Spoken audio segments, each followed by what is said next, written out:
शेती माझी प्रयोगशाळा या यूट्यूब चॅनलमध्ये मी आपलं स्वागत करतो. या चॅनलवर आपण नवीन असाल तर या चॅनलला सबस्क्राईब करा. या चॅनलचे नवनवीन व्हिडिओ पाहण्यासाठी बेल आयकॉन नक्की दाबा. आपणास व्हिडिओ आवडल्यास लाईक आणि शेअर अवश्य करा. नमस्कार, मी डॉक्टर मच्छिंद्र बांगर महाराष्ट्रातील हवामान परिस्थिती आणि एकूणच देशातील हवामान परिस्थिती संदर्भात अंदाज व्यक्त करणार आहे. पुढील 3 दिवसामध्ये फारसं पावसाळी वातावरण महाराष्ट्रात तयार होईल असा प्राथमिक अंदाज नाही, परंतु तरी देखील GFS मॉडेलने दाखवलेला अंदाज आपण पाहणार आहोत. आपण समोरील उपग्रह छायाचित्रामध्ये बघतो की महाराष्ट्रामध्ये आता फारशी ढगाळ परिस्थिती देखील नाही, परंतु पुढील 2-3 दिवसामध्ये काही वातावरणात बदल होतो का ते आपण बघणार आहोत. GFS मॉडेलनुसार 15 तारखेला महाराष्ट्रात कुठेही पावसाची परिस्थिती नाही. भारतात पावसाची परिस्थिती ही केवळ पश्चिम बंगालच्या आजूबाजूने आहे. GFS मॉडेलने तरी पूर्व विदर्भात ढगाळ परिस्थिती 16 तारखेला निर्माण होण्याचा अंदाज प्रथमतः व्यक्त केला आहे. बाकी मॉडेलमध्ये मात्र हे दाखवण्यात आलेलं नाही. आपण ते बघणार आहोत. GFS मॉडेलने आपल्याला 17 तारखेलाही पाऊस दाखवला आहे आणि पुढे जवळपास 20 तारखेपर्यंत हे वातावरण वाढत जाण्याची शक्यता आहे. स्कायमेटने देखील 15 तारखेला फारसं पावसाळी वातावरण दाखवण्यात आलेलं नाही. 16 तारखेला देखील स्कायमेटमध्ये फारसं वातावरणात बदल नाही.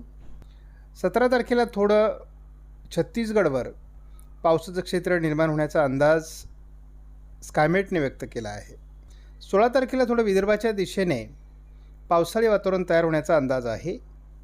17 तारखेला देखील ECMWF AIFS मॉडेलने देखील विदर्भात पावसाचा अंदाज व्यक्त केला आहे. आपण जो रेग्युलर ECMWF बघतो त्याने सुद्धा महाराष्ट्रात विदर्भाच्या आणि मध्य प्रदेशच्या, छत्तीसगडच्या, ओरिसाच्या काही भागात पावसाळी वातावरण दाखवलं आहे. GFSने देखील विदर्भात, छत्तीसगडमध्ये, मध्य प्रदेशमध्ये पावसाळी वातावरण 17 तारखेला दाखवलं आहे. आपण बघतो की 17 तारखेला सर्वच मॉडेल आपल्याला ओरिसा, छत्तीसगड, मध्य प्रदेश, विदर्भ असं पावसाळी वातावरण दाखवत आहेत. आपण या मॉडेलनुसार सुद्धा बघतो महाराष्ट्रामध्ये कुठल्याही प्रकारचं ढगाळ वातावरण सध्या नाही. पावसास अनुकूल परिस्थिती देखील नाही. आपण पुढील दिवसाचा जरी धावता अंदाज घेतला तरी साधारण 1010 हेक्टोपास्कल किंवा 1012-14च्या दरम्यान महाराष्ट्रात हवेचा दाब आहे. आणि या सर्व परिस्थितीत आपण बघतो की 16 तारखेला देखील परिस्थिती वेगळी आहे. 17 तारखेला देखील थोडी परिस्थिती बदलते आहे.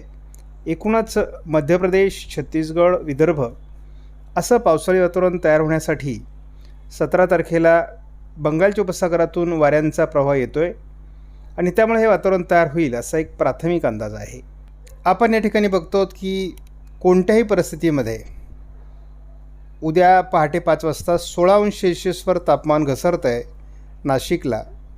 त्यामुळे एकूणच जो पारा चढता होता उष्णतेचा तो कमी झाला आहे. मात्र सोलापूरचं जे तापमान पहाटेचं आहे ते 24°C राहणार आहे. दुपारच्या तापमानात फारसा बदल नाही. अजूनही सोलापूरला 38°C तापमान दाखवलं जात आहे.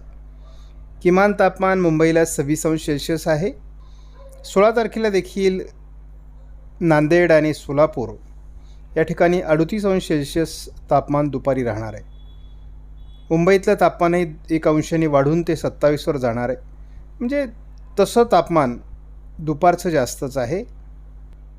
आपण या मॉडेलमध्ये बघतो की विदर्भाच्या बहुतांश भागामध्ये म्हणजे यवतमाळ, वर्धा, नागपूर, भंडारा, गोंदिया, चंद्रपूर आणि गडचिरोली या जिल्ह्यांमध्ये पावसाची परिस्थिती साधारण 17, 18, 19, 20 अशी तयार होईल आणि ही थोडी महाराष्ट्राच्या अंतर्गत भागाकडे प्रगती करताना दिसते आहे. त्यामुळे होऊ शकतं की अमरावती किंवा वाशिम, हिंगोली, नांदेड पूर्वपर्यंतही त्याचा प्रभाव पडण्याची शक्यता नाकारता येत नाही. 15 तारखेला आपण बघतो की महाराष्ट्रात फारसं ढगाळ वातावरण राहणार नाही, परंतु थोडं मराठवाडा, विदर्भात आता ढगाळ वातावरण होण्यासाठी 16 तारखेला अनुकूल स्थिती निर्माण होईल. आपण बघतो की ओरिसा, छत्तीसगडच्या दिशेने पावसाळी वातावरण तयार होऊ लागलं आहे. 16 तारखेला त्याचा प्रभाव विदर्भाच्या काही भागात पडण्याची शक्यता नाकारता येत नाही.